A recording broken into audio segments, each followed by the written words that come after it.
ఓం నమో నారాయణాయ నమశివాయ. మహాభారతంలో సభాపర్వం అండి. సభాపర్వంలో మన దాని కంటిన్యూషన్ ఏంటి? ఈయన ఘటోత్కచుడు వచ్చేసి సహదేవుని యొక్క దూతగా రావణలంకకు వెళ్ళాడు. ఆఫ్కోర్స్ రావణుడు విభీషణుడు ఉన్నాడు. ఇక విభీషణుడితో మాట్లాడుతున్నాడు. విభీషణ కొంతకాలానికి అతను హస్తినాపురానికి ధృతరాష్ట్రునికి అప్పగించి స్వయంగా సోదరులతో ఇంద్రప్రస్థానికి చేరాడు. అక్కడ వారి ఆనందంలో మునిగిపోయారు. అంటే ధర్మసమని చెప్తున్నారు.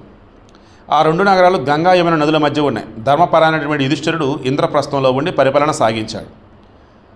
ధర్మజుని యొక్క సోదరుడు భీమసేనుడు. అతడు గొప్ప తేజస్వి, సింహ సమాన పరాక్రమం గలవాడు, బహుబలశాలి, మహాబలవంతుడు. అతనికి 1000 ఏనుగుల బలం ఉంది. అతని తరువాత సోదరుడు అర్జునుడు. గొప్ప బల పరాక్రమం గలవాడు, సుకుమారుడు, ధైర్యశాలి. అతని పరాక్రమం ప్రపంచంలో విఖ్యాతమైంది. అర్జునుడు పరాక్రమంలో కార్తవీర్యుడు, బలంలో సగరపుత్రులతో సాటి, అస్త్ర విద్యలో పరశురాముడు, యుద్ధంలో రాముడు, అందంలో ఇంద్రుడు, తేజస్సులో సూర్యసముడు. దేవతలు, దానవులు, గంధర్వులు, పిశాచాలు, సర్పాలు, రాక్షసులు, మనుజులు అందరూ ఏకమై యుద్ధం చేసిన అర్జునుడిని జయించలేరు. అతడు కాండవనాన్ని మండించి అగ్నికి ఆహుతి చేశాడు. దేవతలతో సహా ఇంద్రుడిని ఓడించి అగ్నికి సంతృష్టి కలిగించి దివ్యాస్త్రాలను పొందాడు. అతడు పూజ్యుడైనటువంటి వాసుదేవుని సోదరిని భార్యగా పొందాడు, సుభద్రని. ఆమె దేవతలు కూడా పొంద సఖ్యం కాలేదు. అర్జునుడి తమ్ముడు నకులుడు అని ప్రసిద్ధి వహించాడు. రూపుదాల్చిన మన్మధుడు. పాండవులలో నకులుడు చాలా అందంగా ఉంటాడు. అతని తమ్ముడు గొప్ప తేజస్వి, సహదేవుడని పేరు. సహదేవుడే నీ వద్దకు నన్ను దూతగా పంపాడు. సహదేవుడు వచ్చేసి జరగబేది ముందే తెచ్చిదన్నమాట. సహదేవుడికి నా పేరు ఘటోత్కచుడు, నేను బలశాలి భీముని యొక్క కుమారుడును. నా తల్లి పూజనీయ అయినటువంటి హిడింబ అనే రాక్షసి. పాండవుల ఉపకారానికే ఇక్కడ సంచరిస్తున్నాను. మహారాజా యుధిష్ఠిరుడు భూమండలానికి రాజు అయ్యాడు. క్రతుశ్రేష్టమైనటువంటి రాజసూయాన్ని ధర్మరాజు నిశ్చయించాడు. అతడు తన సోదరులందరినీ కప్పం కోసం అన్ని దిక్కులకు పంపాడు.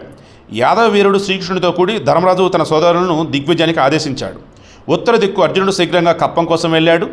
మహాబలుడు జితేంద్రుడైన అర్జునుడు 1,00,000 యోజనలు ప్రయాణించి రాజులందరినీ గెలిచి స్వర్గద్వారాన్ని కూడా చేరి రత్నాలను సంగ్రహించి వేగంగా మరలివచ్చాడు.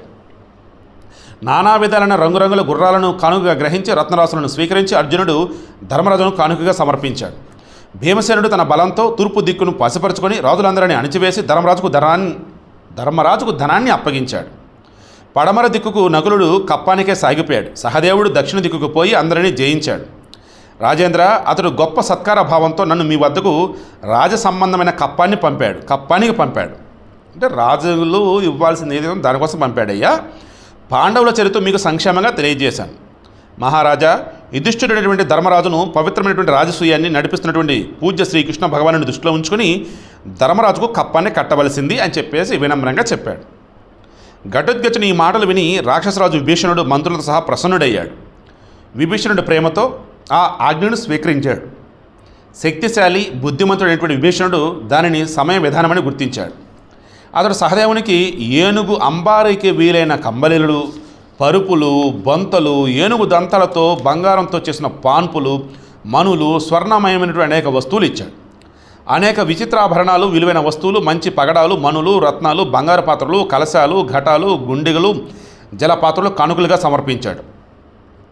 చిత్రకళతో కూడినటువంటి ఎన్నో వెండి పాత్రలు, మనులు, ముత్యాలు, బంగారు పొదిగిన శస్త్రాలను ఇచ్చాడు. యజ్ఞ తోరణాలకు వీలైన 14 తాళాలను, సువర్ణమయాలయ మనులు అలంకరించిన పల్లకిలను సమర్పించాడు. చాలా విలువైన కిరీటాలు, బంగారు రంగు కుండలాలు, బంగారు పుష్పాలు, మాలలు, చంద్రుని రంగు గల శతావర్త శంఖాలను ఆనందంతో కానుగ్గా ఇచ్చాడు. పరిమళ భరితమైనటువంటి చందనం, రత్నాలు, బంగారం, వస్త్రాలు, కంబళ్ళు, ఇంకా వివిధ వస్తు సామాగ్రిని సహదేవునికి కానుకగా విభీషణుడు అర్పించాడు. చందనం, అగరకొయ్యలు, దివ్యాభరణాలు, చాలా విలువైన వస్త్రాలు, పట్టుబట్టలు ఘటోత్కచునితో సహదేవునికి పంపించాడు. ఘటోత్కచుడు విభీషణునికి నమస్కరించి దోసిలి ఘటించి ప్రదక్షిణం చేసి లంక నుంచి బయలుదేరాడు. ఘటోత్కచునితో కలిసి 88 రాక్షసులు ఆ రత్నాలన్నింటిని కూడా సంతోషంతో తీసుకొని వచ్చారు. ఆ విధంగా అన్ని రత్నాలను గ్రహించి ఘటోత్కచుడు రాక్షసులు సహా సహదేవుని విడిది వైపు ప్రయాణం సాగించాడు. సముద్రాన్ని దాటి వారందరూ సహదేవుని యొక్క సమీపానికి చేరారు. సహదేవుడు రత్నహారాలు గైకుని వచ్చే భయంకర రాక్షసులందరినీ ఘటోత్కచుడు చూశాడు. ద్రవిడ సైనికులు భయంకరమైన రాక్షసులను చూసి భయభీతులై అన్ని వైపులకు పారిపోయారు. ఘటోత్కచుడు సహదేవునికి అంజలి ఘటించి నమస్కరించాడు. పాండుకుమారుడు సహదేవుడు ఆ రత్నరాసులను చూచి చాలా ప్రసన్నుడయ్యాడు. అతడు ఘటోత్కచుడిని 2 చేతులతో పట్టుకుని కౌగిలించుకున్నాడు. మిగిలిన రాక్షసుల వైపు ప్రసన్నత చూపాడు. ద్రావిడ సైనికులను వీడి తిరిగి వచ్చుడుతూ అతడు ఉద్యుక్తుడైనాడు. అందరూ సిద్ధం కాగా సహదేవుడు ఇంద్రప్రస్థం దిశగా బయలుదేరాడు. ఈ విధంగా వేగంగా ఈ విధంగా వేగంగా జయించి సామనీతితో నచ్చచెప్పి రాజులందరినీ కూడా కప్పం కట్టేవారిగా చేసి శత్రు దమనుడైనటువంటి సహదేవుడు ఇంద్రప్రస్థానికి తిరిగి వచ్చాడు.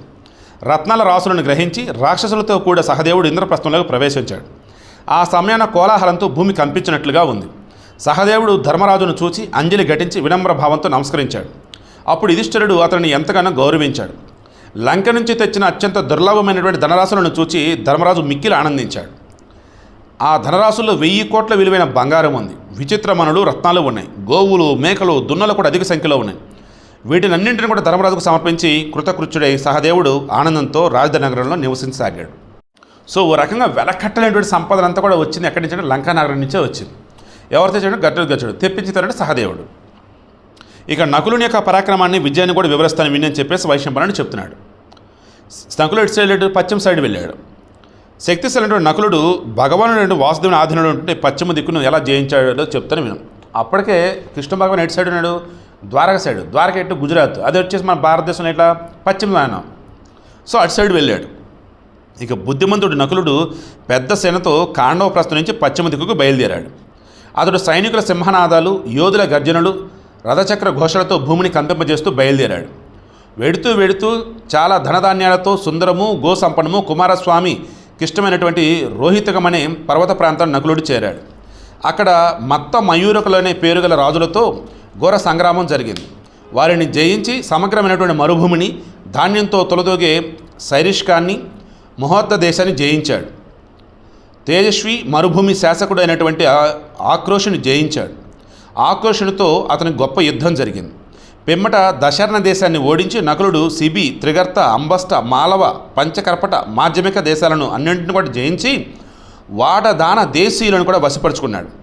మళ్ళీ అక్కడి నుండి చుట్టి వచ్చి నకులుడు పుష్కరారణ్య నివాసులు, ఉత్సవ సంకేతులచే పేరున్నటువంటి గణాలను కూడా అదుపులోకి తెచ్చాడు. సముద్ర తీరంలో నివసించే మహాబలవంతులు, గ్రామీణులు అనే పేరు గల క్షత్రియులను, సరస్వతి నది తీరనటువంటి శూద్రాబీర గణాలను, మత్స్య సంపదచే జీవించే పల్లెవారిని, ఇతర ప్రాంతీయ వాసులను ఓడించి వశంలోకి తెచ్చాడు. సో అంటే మన సరస్వతి నది ఉన్నమాట నిజమే, బట్ అది మరి పశ్చిమ నుంచి తూర్పు వైపు వెళ్ళేదా? ఇదే అర్థం కావట్లా. ఎందుకంటే గంగా, యమున, సరస్వతి అని చెప్పేసి అంటారు. త్రివేణి సంగమం దగ్గర కలుస్తుంది అంటారు. బట్ మన రాజస్థాన్లో ఒక బోర్ వేస్తున్నప్పుడు వాటర్ భయంకరంగా బయటకు వచ్చింది, అది సరస్వతి నది అన్నారు. ఇప్పుడు గుజరాత్ అటు సరస్వతి నది అంటున్నారు. అంటే ఇది పశ్చిమాన పుట్టి అటు తూర్పుకి వెళ్ళిందా, లేదన్నప్పుడు హిమాలయాలలో పుట్టేసి ఇటొక భాగం అటొక భాగం వెళ్ళిందా? క్లారిటీ రావాల్సి ఉంది.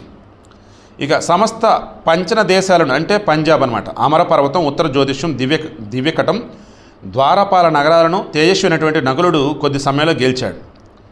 రామట, హార, హున, పశ్చిమన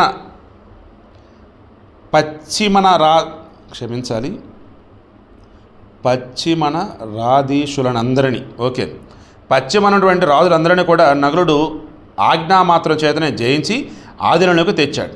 అక్కడే ఉండి వసుదేవ నందనుని శ్రీకృష్ణుని సమీపానికి దూతను పంపాడు. శ్రీకృష్ణుడు ప్రేమతో నకులుని శాసనాన్ని అంగీకరించాడు. తర్వాత శాకల దేశాన్ని గెలిచి నకులుడు మద్ర రాజధానిలో ప్రవేశించి అక్కడ పరిపాలకుడు మేనమైనటువంటి శల్యుని ప్రేమతో జయించాడు. సో మద్ర దేశం వచ్చేసి ఎవరిది? శల్యుడిది. శల్యుడి యొక్క చెల్లి ఎవరు?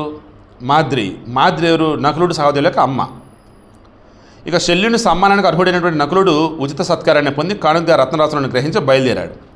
చిత్ర మార్గాలు తెచ్చినటువంటి సముద్ర మధ్య వాసులు, భయంకరులు, మ్లేచ్చులు, బర్బరులు, కిరాతులు, యవనులు, శకులను క్రమంగా జయించి నకులుడు ఇంద్రప్రస్థం వైపు సాగాడు. నకులుడు గ్రహించిన రత్నరాసులను వేల కొద్ది గున్న ఏనుగులు అతి కష్టం మీద మోసి తెచ్చాయి. ఇంద్రప్రస్థాన ప్రకాశించే యుధిష్ఠిరుని సమీపానికి శ్రీమంతుడు నకులుడు వచ్చి మొత్తం ధనాన్ని అప్పగించాడు. వాసుదేవుడు ఇదివరకే జయించిన పడమర దిక్కును జయించి నకులుడు ఇంద్రప్రస్థానానికి తిరిగి వచ్చాడు. సో ఇక ఆల్మోస్ట్ అంతా వచ్చేశారు. ఆ ప్రపంచమంతా కూడా ఇక ధర్మరాజు వశమైపోయింది. ఇక రాజసూయ యాగాన్ని స్టార్ట్ చేయాలి. రేపు డిస్కస్ చేద్దాం.